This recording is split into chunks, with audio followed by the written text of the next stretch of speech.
All right, Caitlin, thank you. In the wake of this attack, we're left with many questions about what the White House told Congress before the attack. And joining us now is Massachusetts Representative Seth Moulton. Representative, did the administration warn Congress ahead of this escalation? I mean, no. Like, the simple answer is no. They gave us no briefings on their strategy or their plans.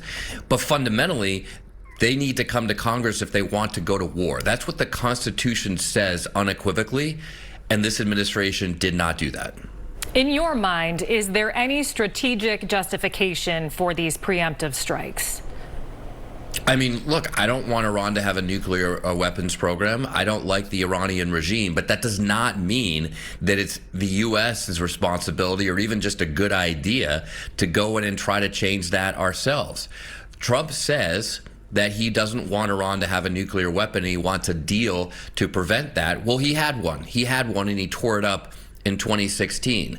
Then he took military strikes just 7 months ago, which he said obliterated their nuclear weapons program. Well, obviously that wasn't true. And I can tell you that as someone who has put his life on the line in the Middle East, the most fundamental thing the troops want is the truth. We want the truth about what's going on. And I think that every American soldier, airman, sailor, or Marine today has to be asking, what lies are we being told now? Representative, you do have unique perspective, having been deployed to the Middle East. Do you believe President Trump properly considered the risk of U.S. involvement? Absolutely not. I don't think he ever considers the risk. But remember, this is a guy who thought that he could get out of the Vietnam War and let someone go in his place by just making up a medical condition in his foot. So this is not someone who understands the first thing about putting his life on the line for our country. There will be widespread implications here. Your thoughts this morning on how this could impact our relationships with other countries in that region and also our NATO allies? Everyone just has to be asking, why could we trust the United States of America?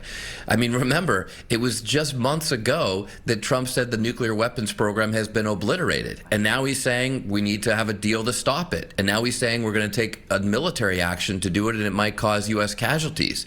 You know, the two fundamental mistakes with the Iraq War were, number one, it was based on a lie about nuclear weapons. And number two, there was no plan for what comes next. It's really hard to look at Iran, what's happening today, and not say that both of those are true once again.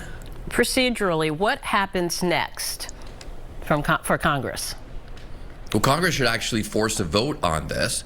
It's hard to imagine that happening under the weakest speaker in American history. Mike Johnson, the Speaker of the House of Representatives today, pretty much just does whatever Trump wants.